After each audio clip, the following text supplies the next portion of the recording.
अस्सलाम वालेकुम दोस्तों, कैसे हैं आप लोग। उम्मीद करता हूँ आप सब खैरियत से होंगे। अल्लाह हम सबको अपने हिफ्ज़ व अमान में रखे। दोस्तों, अमेरिका इसराइल को ईरान पे गैर कानूनी जंग मुसल्लत किए हुए अब 1 महीने से ज्यादा का अरसा गुजर चुका है। इस दौरान दोनों अग्रेसर्स, बल्कि मैं तो ये कहूंगा कि टेररिज्म एक्शन करने वालों ने ईरान पर खुली दहशतगर्दी की अमन के नाम पर। ये इसराइल का देरीना ख्वाब था और वो जानता था कि वो अकेला ये नहीं कर सकेगा, इसलिए उसने नेतन्याहू जो प्राइम मिनिस्टर है जो इसराइल का, बहुत अरसे से चाह रहा था कि इस तरह अमेरिका को किसी भी तरह ईरान पे हमला करने के लिए कन्विंस करे, मजबूर करे। साल साल कोशिशों के बाद आखिर ट्रंप साहब की सूरत में इसराइल को एक तोहफा मिला। इस दफा ट्रंप पूरी तरह कंप्रोमाइज। एप्स्टीन फाइल्स का क्या ही कहना, एक दलदल है, वो कहते हैं ना कुआं है, उसके अंदर ट्रंप के टट्टे घट्टे अभी पूरी तरह से खुले नहीं है, लेकिन काफी कुछ सामने आ चुका है। उसके बावजूद लगता यही है कि इसराइल के पास एप्स्टीन की तरफ से दी गई ट्रंप के ऐसे बहुत से राज हैं जो वो दुनिया के सामने किसी भी सूरत नहीं आने दे सकता। ये थ्योरीज तो डिस्कस होती रहती हैं और इस पे बहुत से अमेरिकन भी बात करते रहते हैं। लेकिन दोस्तों, ईरान ने बहुत ज्यादा हैरान किया है ना सिर्फ अमेरिका को बल्कि पूरी दुनिया को। ईरान जो कि हमें हमेशा एक डिप्लोमेटिक आइसोलेशन पाबंदियों में नजर आया, उसने अपने मिसाइल्स और ड्रोन और साइबर टेक्नोलॉजी में दुनिया को बहुत ज्यादा हैरान किया इस जंग के अंदर। एक दिन में ईरान का तख्ता पलट करने वाले ट्रंप और नेतन्याहू का ख्वाब अभी तक पूरा नहीं हुआ और आज ऐसा नजर आ रहा है कि Iran have all the cards.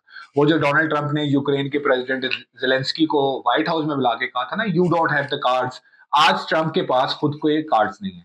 जंग ईरान ड्राइव कर रहा है, रेजिस्ट कर रहा है, क्योंकि ईरान के सर्वाइवल की जंग है।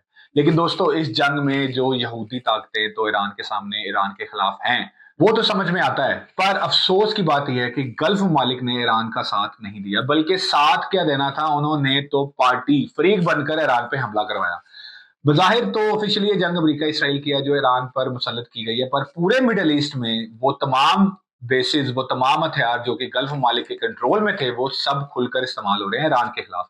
UAE, Qatar, Saudi Arabia, Kuwait, इन तमाम ममालिक की बेसिस, एयर स्पेस, इनके समुंदर सब इस्तेमाल हुए हैं और हो रहे हैं ईरान पर हमला करने। अब आप ये देखें कि कुछ दिन पहले द वॉल स्ट्रीट जर्नल ने रिपोर्ट किया था कि यूएई ट्रंप पर प्रेशर डाल रहा है कि स्ट्रेट ऑफ हॉर्मुज को फोर्स के जरिए खुलवाया जाए, यानी कि ताकत के जरिए खुलवाया जाए। रिपोर्ट्स के मुताबिक यूएई चाहता है कि एक इंटरनेशनल कोलिशन बनाई जाए जो यूनाइटेड नेशन से प्रूव करवाई जाए, ताकि ईरान को कंट्रोल को, जो स्ट्रेट ऑफ हॉर्मुज के ऊपर उसका कंट्रोल है और ग्लोबल ऑयल के राउट को दोबारा खोला जा सके ईरान के कंट्रोल के बगैर। ये स्ट्रेट दुनिया का सबसे इंपॉर्टेंट चेक पॉइंट, आप सब जानते हैं। तकरीबन 20 से 25% ग्लोबल ऑयल और एलएनजी यहां से गुजरता है। इस दौरान डोनाल्ड ट्रंप ने भी ईरान को धमकी दी कि अगर स्ट्रेट जल्दी ओपन ना हुआ तो सीरियस कॉन्सिक्वेंसेज होंगे। इसी सिलसिले में डोनाल्ड ट्रंप का ताजा ताजा ट्वीट यह है कि हम ब्रिजेस पे और पावर प्लांट्स पे भी अटैक करेंगे अगर ईरान ने स्ट्रेट ऑफ हॉर्मुज ना खुली। वैसे बताने की बात यह है कि स्ट्रेट ऑफ हॉर्मुज खुली हुई है, बस अमेरिका और इसराइल और उसके इत्तेहादियों के लिए नहीं खुली हुई। लेकिन ग्राउंड रियलिटी ये है कि ईरान ने स्ट्रेट पर स्ट्रॉन्ग कंट्रोल बनाया हुआ है, मिसाइल्स, ड्रोन और नेवल टैक्टिक्स के जरिए। अब एक और बड़ी खबर सामने ये आई है कि अरब कंट्रीज ने यूनाइटेड नेशंस में एक रेजोल्यूशन पुश किया जिसमें ईरान के खिलाफ फोर्स यूज करने की बात की गई स्ट्रेट ऑफ हॉर्मुज खुलवाने के लिए। लेकिन ये प्लान पूरी तरह से नाकाम हो गया क्योंकि रशिया, चाइना और फ्रांस ने इसे वीटो कर दिया। रशिया, चाइना और फ्रांस का कहना है कि वो किसी भी मिलिट्री एक्शन की सपोर्ट नहीं कर सकते, जबकि दूसरी तरफ यूनाइटेड स्टेट्स यानी कि अमेरिका साहब और इसराइल ईरान के खिलाफ अपनी मिलिट्री कैंपेन कंटिन्यू किए हुए हैं।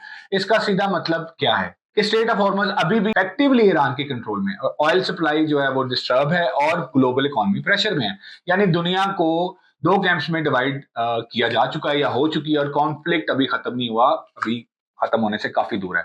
उधर ये ग्लोबल ऑयल सप्लाई शॉक पूरी दुनिया में शायद कम, लेकिन पाकिस्तान में सबसे ज्यादा महसूस किया जा रहा है। पाकिस्तान जो इस जंग को खत्म करने के लिए कोशिश कर रहा है, न्यूज चल रही है कि कैसे इसहाक डार साहब दूसरे मुल्कों के दौरे कर रहे हैं, डिप्लोमेसी करने की कोशिश कर रहे हैं, नेगोशिएशंस करने की कोशिश कर रहे हैं, सालिसी करवाने की कोशिश कर रहे हैं अमेरिका की और पाकिस्तान की। खैर, इसराइल का नाम इसमें नहीं लिया जाता क्योंकि पॉलिटिकल प्रॉब्लम है, पर असल में तो इसराइल अमेरिका और ईरान की सालिसी करवाने की कोशिश कर रहे हैं। उसका रिजल्ट ये आया कि पाकिस्तान में फ्यूल की प्राइसेस को बस झटकों से ऊपर किया जा रहा है। ये जंग शायद सबके लिए नहीं, सिर्फ पाकिस्तान के लिए लग रही है। लगता ये है कि स्ट्रेट ऑफ हॉर्मुज से सिर्फ पाकिस्तान का ही तेल आता था, जो अब पाकिस्तानी अवाम का तेल निकालने की कोशिश की जा रही है।